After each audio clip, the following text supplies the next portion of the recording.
The 1950s were a golden age for sci-fi creature features, while the earlier Universal horror era had already given audiences icons like Frankenstein's monster. From giant bugs and radioactive beasts to Creature from the Black Lagoon, monster cinema had already built a language that later films could remix. Very few modern monster movies actually compare to the films of this era in terms of originality and memorability. A film that was inspired by this era of movies and manages to come close is Ron Underwood's 1990 film, Tremors. The film dealt with the inhabitants of the town of Perfection surviving an attack from the Graboids, giant worm-like subterranean predators that live underground. This hilarious film soon grew into a cult franchise that eventually grew into 6 sequels and 1 short-lived TV series. And that's what's brought us to this video. Why did a TV series with a strong franchise hook, returning creators, and a record-breaking debut still collapse after just 13 episodes? Well, let's find out today.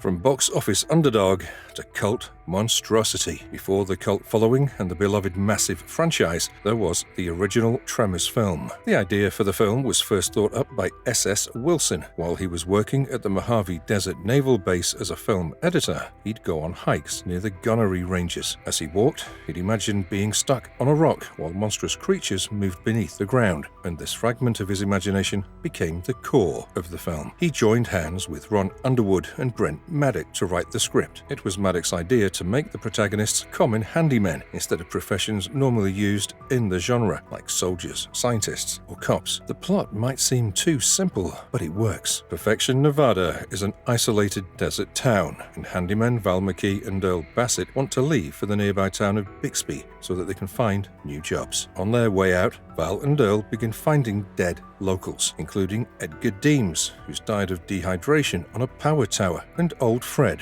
with his sheep. When the only road out is blocked by a rock slide, they return toward Perfection and slowly realize that something underground is hunting anything that makes vibrations. With a graduate student named Rhonda, they spend the night on a boulder and realize that the giant creatures hunt by sensing vibrations in the ground. The 3 escape by jumping boulders and getting to Rhonda's truck. They return to Perfection and warn everyone there. Store owner Walter Chang coins the name Graboids, giving the monsters the franchise name fans still use today, just as they attack again, forcing everyone onto rooftops. Walter gets killed in the kerfuffle, while survivalists Bert and Heather Gummer manage to kill one Graboid. Meanwhile, Earl comes up with the idea to make pipe bombs and lure the creatures into swallowing them. The idea works, and the survivors contact the authorities while Earl pushes Val to date Rhonda. The film was good, but it walked a fine line between horror and comedy. It was too scary to be funny and too funny to be scary, making it a challenge to market. Perhaps this was the reason the film wasn't a massive hit at the box office. The weirdness of the film, however, soon became its brand. It garnered a cult following, and the rest, as they say, is history.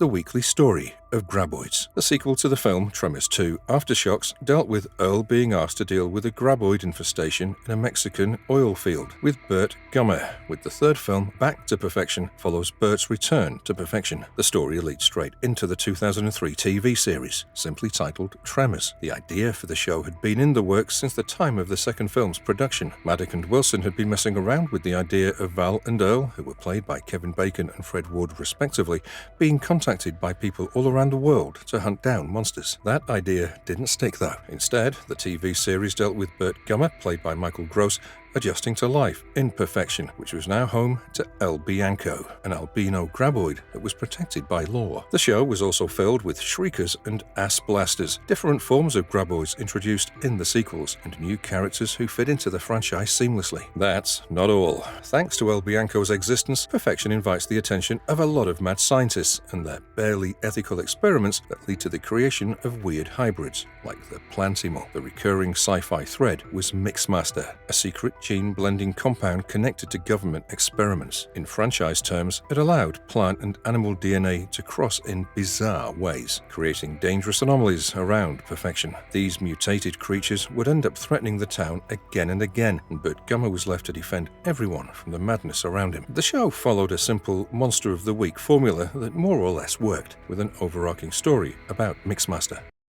Bert Gummer. the franchise anchor, and the creative team. The main pull for fans of the franchise was obviously Michael Gross as Bert Gummer, but the rest of the cast wasn't something you could discount. Dean Norris, known for his role in Breaking Bad, played Agent W.D. Twitchell, a man sent by the government to keep an eye on El Bianco. Victor Browse played Tyler Reed, an ex-NASCAR racer who now ran a Graboid tour, and Gladys Jimenez played Rosalita Sanchez, a Vegas showgirl turned rancher. The main cast also included Layla Lee as Jody Chang, the owner of the local shop, and Marcia Strausman as Nancy Sterngood, a local hippie. The show also had a solid recurring cast, with Christopher Lloyd playing Dr. Cletus Puffenberger and Sarah Rafferty as Dr. Casey Matthews, to stress the science fiction angle of the show. Though the series would have benefited from Bacon and Ward, the cast does click well with each other, making the characters more believable and well-rounded. The series still had major Stampede DNA behind it. S.S. Wilson and Brent Maddock, two of the key creative forces behind the original films, developed the show with Nancy Roberts, while Ron Underwood also received creator credit. That was the major reason so many people tuned in for it. The plans for the show had been brewing since 1993, with Wilson and Maddock coming up with title options that included Tremors, The Adventures of Val and Earl, Val and Earl, Monster Hunters, and Tremors, The Lost Monsters. They used many of the monster ideas that had been cut out of the films, including but not limited to flesh-eating insects and giant shrimps.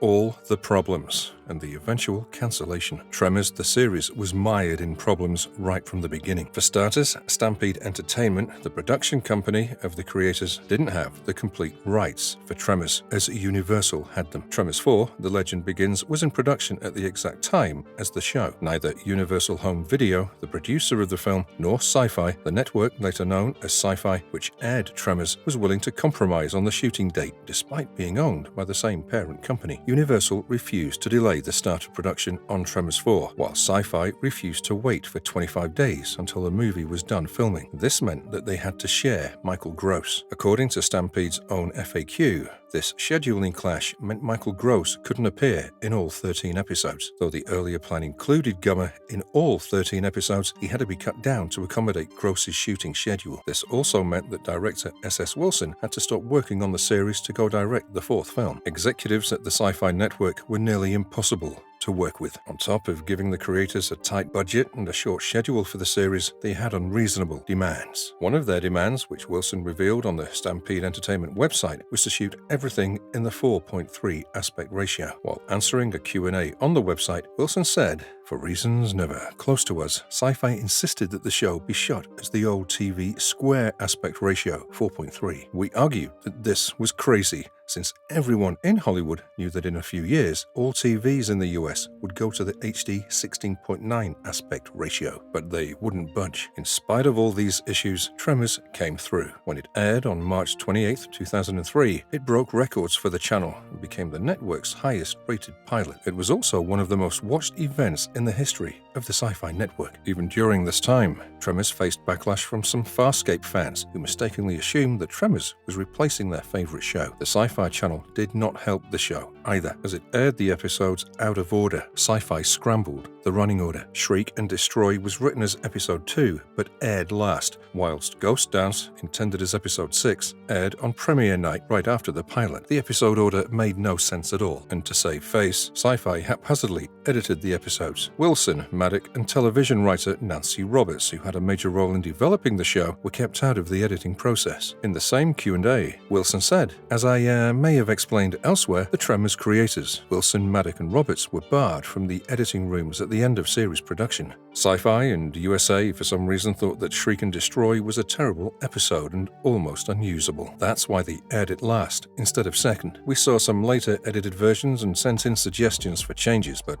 these generally weren't taken. This obviously did not go well with the audience, and the ratings began to fall. Sci-Fi ultimately cancelled the show after its 13-episode run, with Stampede later saying that the ratings didn't quite reach what the network wanted. And just like that, Tremors Tremors met a tragic end after just 13 episodes. Because of this, a lot of ideas didn't even see the light of day. When fans bugged S.S. Wilson to reveal the ideas that they couldn't bring to life, Wilson answered, "One thing that we wanted to do was reveal that Rosalita was in fact an imposter, that she wasn't really related to the Tony Gennaro character, Miguel, Tremors 1 and Tremors 3. She got in trouble with gangsters in Vegas, heard about Miguel's land and impersonated a relative to get control of it so she could hide out from the mob. That's why we had all the jokes about her not liking her cows and not knowing how to run the ranch very well. We were gonna find undestroyed areas of the Proudfoot labs and reveal more of their experiment in altering DNA," and ended the answer with a wistful sentence.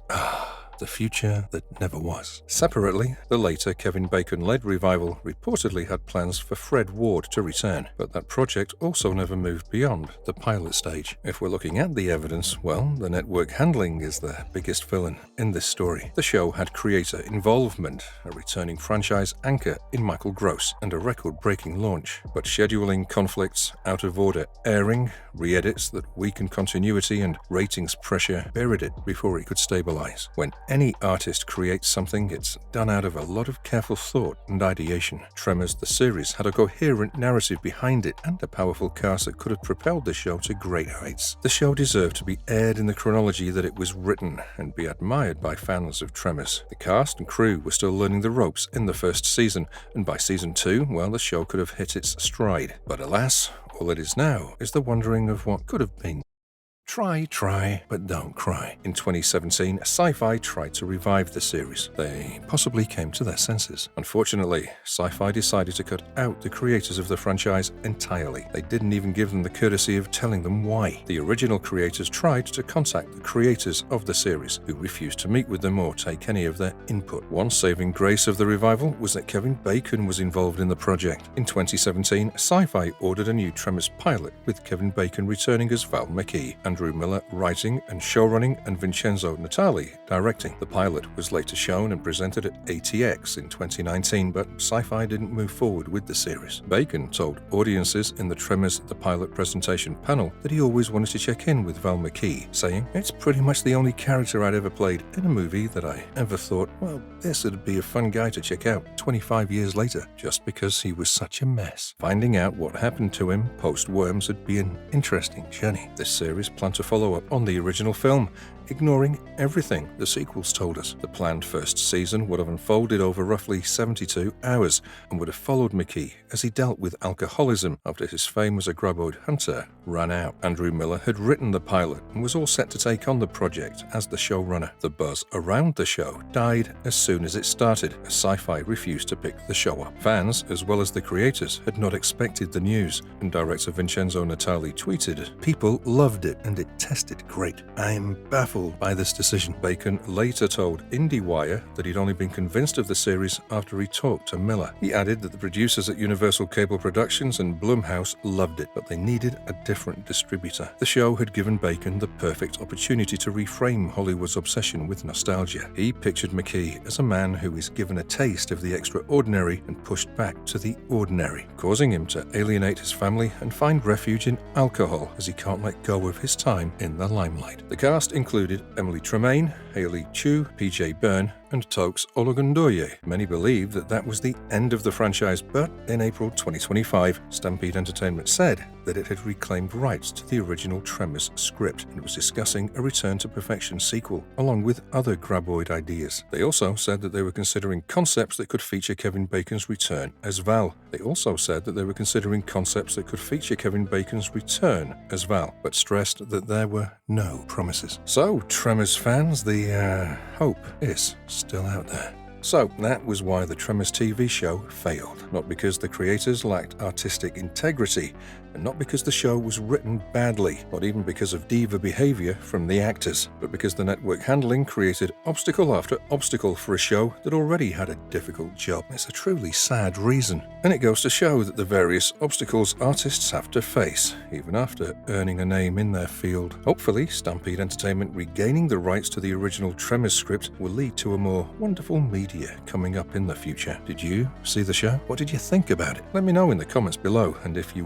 like the video, well, tap on that thumbs up, give us a subscribe, and ring that bell to always stay updated with our awesome content. I'll soon be back with more mind-blowing stuff, but until then, ta-ta.